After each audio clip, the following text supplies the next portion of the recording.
नमस्कार दोस्तों, स्वागत है आपका मेरे चैनल ज्ञान टॉकेटिव में। आज की कहानी का शीर्षक है मतलबी लोग।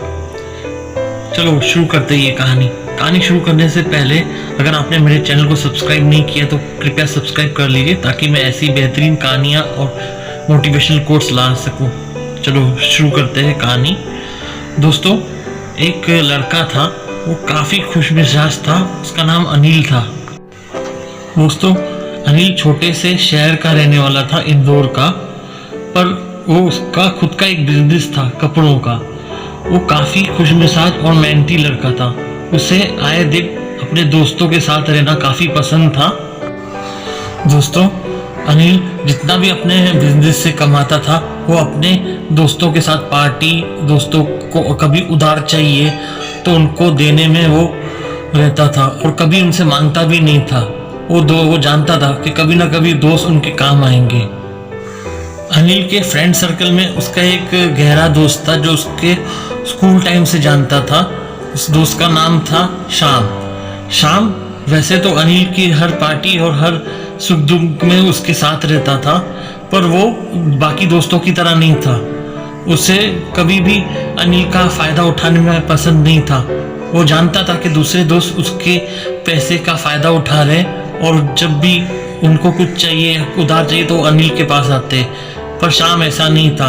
वो काफ़ी बार अनिल को समझाता था कि ज़्यादा इन पे तवज्जो ना दे, ये तुम्हारे दोस्त से मतलब के हैं, किसी दिन तुम्हारे साथ नहीं देंगे। पर अनिल उसे नज़रअंदाज करता था। पर श्याम कभी भी अनिल का दुरुपयोग नहीं करना चाहता था, ना ही उसका गलत ढंग से फ़ायदा उठाना चाहता था। एक दिन अनिल की शादी हुई। शादी बहुत ही धूमधाम से हुई, काफ़ी पैसे खर्च भी हुए। अपने सारे दोस्तों को अनिल ने बुलाया, उसमें श्याम भी शामिल था। दिन बीतते गए, महीने, साल। अनिल को एक बेटा भी पैदा हुआ। बेटा हार्डली 2 या 3 महीने का होगा। तभी अनिल को एक बड़ा झटका लगा। उसको अपने बिजनेस में काफ़ी नुकसान हुआ। बिजनेस के नुकसान के कारण अनिल काफ़ी दिनों तक दुखी रहा। वो डिप्रेशन में चला गया था, अंदर ही अंदर घुटता रहा। ना ढंग से खाता था, ना पीता था, ना उसे किसी चीज़ की बुद्ध थी। आहिस्ता आहिस्ता उसे इस सब के वजह से टीबी हो गया। टीबी इतना गहरा था कि वो 2nd स्टेज में पहुंच गया। अनिल की जो बीवी थी वो भी आए दिन उससे पैसे मांगती थी। उसको अपनी शॉपिंग से फुर्सत नहीं थी, ना ही उसको किटी पार्टी करने से फुर्सत थी। अनिल ने उसे कई बार समझाया कि अभी उसकी वो स्थिति नहीं है कि वो पैसे खर्च कर सके, पर उसकी बीवी मानने वाली नहीं थी। आहिस्ता आहिस्ता अनिल अपना गुजारा घर की चीज़ों को बेचने में करने लग गया। उसने अपने सारे दोस्तों से मदद मांगी। जिसने उसने पहले मदद की उसे उधार दिया, पर किसी दोस्त ने उससे मदद नहीं की। कोई ना कोई कुछ ना कुछ बात बोल के टाल देता था।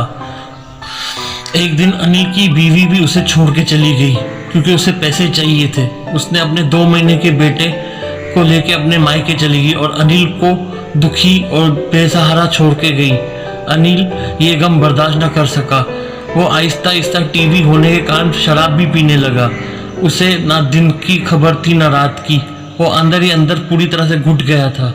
एक दिन अनिल का पुराना दोस्त श्याम उससे मिलने आया। उसने अनिल की ये दयनीय स्थिति देख के उसे समझाया कि तुम फिर से क्यों नहीं अपने बिजनेस को स्टार्ट करते। अनिल ने कहा कि उसके सारे पैसे बर्बाद हो चुके हैं, अब उसके पास पैसे नहीं है कुछ शुरुआत करने के लिए। तो श्याम ने कहा कि मैं तुम्हें पैसे देता हूँ। तो अनिल देखता ही रह गया और उसके आंखों से आंसू बहने लगे। श्याम ने अनिल को गले लगाते हुए कहा, भाई तुम क्यों रो रहे हो? तुम मेरे गहरे दोस्त हो, मैं तुम्हारी मदद नहीं करूँगा तो कौन करेगा? अनिल ने उसको गले लगाते हुए कहा, मैं जानता हूँ तुम मेरे पुराने मित्र हो, पर मैंने जो भी दोस्तों से मदद मांगी सब ने मुझे इनकार कर दिया। जब मेरा अच्छा वक्त था मैंने उन पे काफ़ी खर्च किया, पार्टियों में उनको कभी उधार चाहिए था उनको उधार दिया, पर बुरे वक्त में मेरा कोई काम नहीं आया। और आज तुमने मुझसे ये बात कह के तुमने मेरा दिल जीत लिया। ये जो आंसू है ये खुशी के आंसू है।